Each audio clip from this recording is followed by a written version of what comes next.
প্রিন্সিপালের কাছে যাওয়ার আগে এটা একটু এদিকে সরিয়ে নিয়ে আসুন। সিএমও এটা কি বলে যান দর্শকদের দাঁড়িয়ে অভিবাদন জানানো স্ট্যান্ডিং ওভেশন সেটা কি বলেছেন? এটা বুবলি অ্যাড্রেস করেছে। আপনি যদি আপনার মতো বলেন। আমরা আমরা আমরা অনেক গ্রেটফুল, কারণ আমরা তো তখনও হলে ঢুকিনি।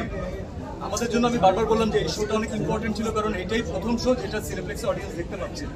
তো আমরা জানি যে অডিয়েন্সকে কোথায় টাচ করতে পারে, কোন কোথায় ইমোশনাল করতে পারে, তবে তারা যে এতটা ফিল করবেন এবং ক্যারেক্টারগুলোর সাথে কানেক্টেড ফিল করবেন, মিউজিকের সাথে কানেক্টেড ফিল করবেন, এটা আমাদের চোখে আজকে প্রথম দেখা ফার্স্ট শো হিসাবে। যারা এই অভিবাদন দিয়েছেন তাদেরকে অনেক ধন্যবাদ, আমরা অনেক অনেক কৃতজ্ঞ। তবে আমাদের ভালোবাসা, আমাদের পরিশ্রম তখনই সার্থক হবে যখন আপনারা এই ভালো লাগার কথাটা আরেকজনের সাথে শেয়ার করবেন, তাহলেই আসলে পুরো ইন্ডাস্ট্রির জন্য ভালো, শুধু আমাদের ফিল্মের কথা না। যেই সিনেমায় ভালো লাগছে আপনাদের, প্লিজ কথা বলুন, কারণ এখন বাংলা সিনেমা নিয়ে কথা বলার সময় এসেছে, অ্যান্ড দিস ইন্ডাস্ট্রি ডিজার্ভস ইট।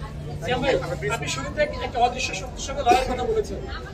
আমি একটু প্রিন্সিপালের কাছে চাই। আমরা একটু ভাই বলে একবার সিএম ভাই অবশ্যই একটু ধাক্কা দেন না। এখন বলুন আমরা গেমসের মা গানটা একবার মান্না ভাই এখানে ওই গানটার ব্যাপারে, ওই গানটা আমার আগে পপুলার হয়ে যায়, তারপরে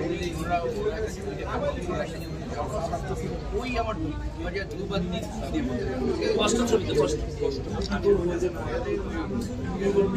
এরপরে তো ফারুকের ছবি করলাম, মুস্তফা স্যার ফারুকের